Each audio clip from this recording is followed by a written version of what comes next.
السلام عليكم، مرحبا بكم معايا فيديو جديد. نتمنى ان شاء الله تكونوا على خير وسمحوا لي على هذا الغياب الطويل. اليوم ان شاء الله الوصفه ديال الفينونسي غادي نقدم لكم بجوج ديال الانواع، وحده بالبيستاش وحده تيغري. صافي غادي ناخذ هنايا الزبده. بالنسبه للمقادير غنخليهم لكم في صندوق الوصف. خديت زبده حيوانيه كنشعل عليها البوطون نخليها باش تولي نوازيط، كنشعل عليها ونقص. كتبقى ديك الزبده كترتق حتى كتسمعوا ان الصوت ديالها ما بقاش كيتسمع لينا داك الصوت ديالها. صافي وكنصفيها وكنحصل على زبده نوازيط. عندي الطحين مع الخماره درتهم في هذاك الطبسيل. عندي بيض البيض، سكا كلاسي مع الملحه ومعلقه صغيره د الفاني. عندي البودره ديال اللوز، وعندي تريمولين، وعندي هنايا ديك الزبده من بعد ما صفيتها وخليتها حتى تبرد مزيان. هادو هما المقادير ديال الفينونسي، وانا من بعد راه نخليهم لكم في صندوق الوصف. غادي نخلي لكم الكميه الضعف ديال هادشي اللي درت انا. هذيك الكميه اللي غنكتب لكم في صندوق الوصف الدوبل ديال هادشي اللي درت. الا بغيتو ديروا بحالي غير نص المقادير قسموا نص المقادير. صافي هنايا خديت البول فاش غادي نخدم. غربلت فيه الطحين هو الاول، مع فيه الخماره وفيه الفاني والسكر كلاصي مع الملحه. راه كلشي غادي نحطو لكم بالعبار. غربلتهم مزيان وخلطتهم بالفوي وزدت عليهم هذيك البودره د اللوز. بودره د اللوز ما تحتاجش انكم تغربلوها. صافي كنخلطهم مزيان هاد النواشف بالفوي باش ينسجموا ليا مزيان. عاد غادي نضيف لهم بيض البيض وطريمولين والزبده. بالنسبه لهذيك الزبده كما قلت لكم ما تحرقوهاش بزاف. الا مشات اللون ديالها تبدل ما بقاش صفر ولا بنيه، صافي راه ما بقاتش صالحه، غادي تعطيكم ريحه الحراق. غير كتبقى كترتق لينا في الاول، كيبقى يتحرق هذاك الحليب، وملي كيتسكت صافي ما كيبقاش تسمع لينا الصوت. صافي نطفيو عليها. ديك الساعه كيكون تحرق كلشي، والزبده ديالنا حصلنا على زبده نوازيط اللي بقى اللون ديالها صفر وتبقى زوينه. صافي هنايا كما شفتوا داك الخليط ديال النواشف زدت عليه بيض البيض. وبالنسبه لبيض البيض ما يكونش في الثلاجه، يكون احسن بحراره المطبخ. ومن بعد راه هو غادي اصلا ندخلوه الثلاجه. صافي غادي نزيد عليه التريمولين. وبالنسبه للتريمولين ما نقولوش اننا نعوضوه بالعسل ولا شي حاجه اخرى، لان بصراحه التريمولين ما كيتعوضش. يعني هو يا الدور ديالو عنده واحد الدور انه تيعلك لينا هاد الفينانسي وكيخليهم يبقاو لينا مده طويله، فالعسل ما غاديش يعطينا نفس النتيجه. صافي كنخلط مزيان هذاك الخليط حتى ينسجم ليا التريمولين مع هذاك الخليط. ومن بعد غادي نزيد هذيك الزبده. وبالنسبه للزبده كما قلت لكم تكون بارده مزيان، ما نديروهاش وهي سخونه. يعني تذوبوها تصفيوها وتخليوها حتى تبرد لكم مزيان على جنب. عاد تبداو تخلطوا الخليط ديال الفينونسي. صافي كندير هذيك الكميه كامله ديال الزبده. صافي وكنبدا نخلط هكا غير بالفوي. كنضرب اليدوي باش كنخلط شويه بشويه حتى كتنسجم ليا مزيان هذيك الزبده.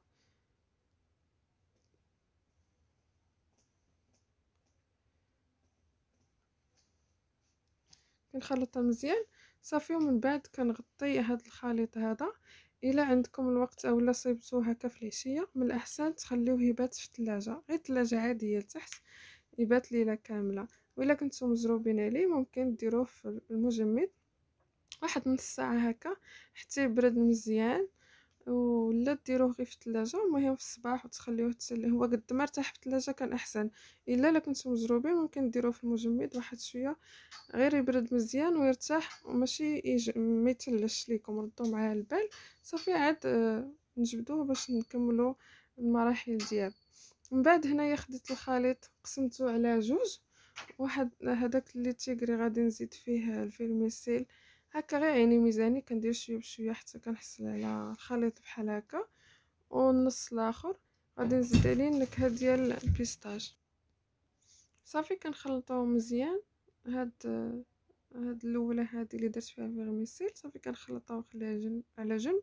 والثانيه كندوز ندير فيها النكهه ديال البيستاش. كنبقى ندير شويه بشويه وعيني ميزاني حتى كنحصل على داك اللون الخضر اللي بغيت. ما تكتروش من الاول النكهه باش ما تمشيوش تجيكم كثيره بزاف. ديروا غير شويه بشويه حتى تحصلوا على اللون اللي غتشوفوا معايا في الاخر. وبالنسبه الى بغيتوا ديروا حتى منكهات اخرى، ممكن ديروا فواكه معسله، ممكن تخليوها غير هكاك طبيعيه، وملي ديروها في ليمون ترشوها بشويه ديال اللوز ايفيلي. كاينين بزاف ديال الاشكال. ممكن نديرو الليمون معسل، ممكن نديرو فخومباز مجفف، ممكن نديرو فريز مجفف. هكا غير الكميه هكا الخليط نخليوه طبيعي ما نزيدو فيه حتى شي حاجه، ونديرو دوك الفواكه معسله تكون قطعه صغيره ونطيبوهم، ومن بعد ملي يطيبوك نزينوهم بالشكلاط. يعني كاينين بزاف، ممكن هاد الفينونسي نشكلوهم على بزاف ديال الاشكال. انا درت غير جوج شكيلات هكا صافي هما اللي بغيت ندير. ممكن نديرو بهم كما قلت لكم اشكال كثيره. صافي كنبقى هكا نزيد شويه بشويه ديك النكهه، وانا كنخلط حتى كنحصل على هذاك اللون اللي بغيت في هاد الفينوسي هادو ديال اللي نكهت بالبيستاش. وفي هاد الاثناء انا كنت شعلت الفران، درتو على 160 درجه.